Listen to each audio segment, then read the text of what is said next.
يلا نخش على خاصية تانية مهمة جدا جدا. بيقول لك ايه؟ 2A بيساوي 3B، فإن A على B بكام؟ يعني إذا كان 2A بيساوي 3B فإن ال A على ال B بكام؟ هنا لاحظ معايا حاجة، إن العددين دولت مضروبين في بعض والعددين دول مضروبين في بعض. ديت يا ولاد وبينهم علامة إيه؟ يساوي. بنسميها إحنا كده خاصية صعيدي رايح جاي. خاصية صعيدي رايح إيه؟ جاي. دي بتاعتنا إحنا بس. طلاب مستر أبو العباس بس هم اللي عارفينها. يبقى لما الاقي حدين مضروبين في بعض وحدين تاني مضروبين في بعض وبينهم علامة يساوي اسمها خاصية صعيدي رايح ايه؟ جاي. يلا بينا. بيقول لي اقسم A على البي. يبقى الصعيدي بدأ منين؟ من الاي راح لمين؟ للبي. الصعيدي ما يرجعش من هناك ايده فاضية ابدا، عيب.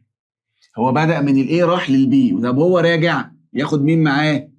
ياخد مين وهو راجع؟ 3. يبقى 3 على الايه؟ على الاتنين. يبقى الاي على البي الصعيدي راح ما يرجعش ايده فاضيه ابدا، عيب. ياخد مين معاه وراجع؟ 3 على الايه؟ على الاتنين. طب مثال تاني بيقول لي ايه؟ 3x بيساوي سالب 2y، فان x على y بكام؟ قلت له سهله جدا، مش هنا في 2 ضاربين بعض وهنا 2 ضاربين بعض؟ وبينهم علامه يساوي، يبقى دي اسمها خاصيه صعيدي رايح ايه؟ جاي. بيقول لي ايه على x على y، يعني هو هيبدا من عند الاكس هيروح لمين؟ للواي. اكس على واي، الصعيدي بدأ من عند الاكس وراح لمين؟ للواي. ادي اهو اكس على واي. الصعيدي يا اولاد ما يرجعش من هناك ايده فاضيه ابدا، عيب. عيب على الصعيدي يرجع ايده فاضيه. ياخد مين معاه وهو راجع؟ سالب 2. يبقى سالب 2 على كام؟ سالب 2 على 3. يبقى اكس على واي هيساوي ايه؟ سالب 2 على ايه؟ على 3. فين دي موجوده في الاختيارات اهي. تمام؟ طب لو عندي كسرين بيساووا بعض وعايز اجيب اكس هعمل مقص، هضرب ده في ده على ده، يعني 5 في 14 على 7 يطلع بكام؟ ب10. تمام يا اولاد؟ مش واضحه؟ نقولها تاني.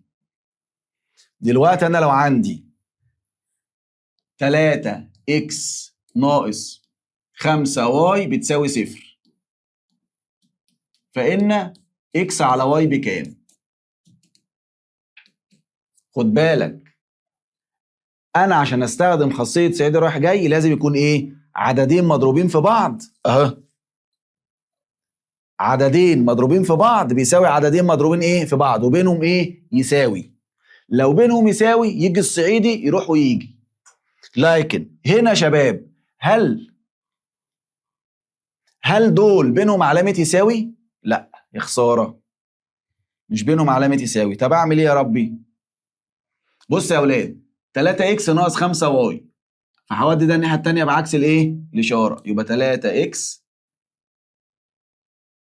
3x هيساوي ده بالسالب هيروح الناحيه الثانيه بالايه؟ بالواي.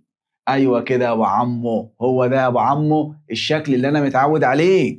2 مضروبين في بعض و2 مضروبين ايه؟ في بعض. يبقى دي اسمها خاصيه صعيدي رايح جاي. يلا بينا. هو عايز الاكس على الايه؟ على الواي. يبقى بدأ منين؟ من الاكس. اكس على واي. بدأنا من عند الاكس رحنا للواي. الصعيدي ما يرجعش ايده فاضيه ابدا. ياخد مين معاه وراجع؟ 5. يبقى ياخد ال5 على الكام؟ على ال3. يبقى اكس على واي هيساوي 5 على الايه؟ على ال3. تمام؟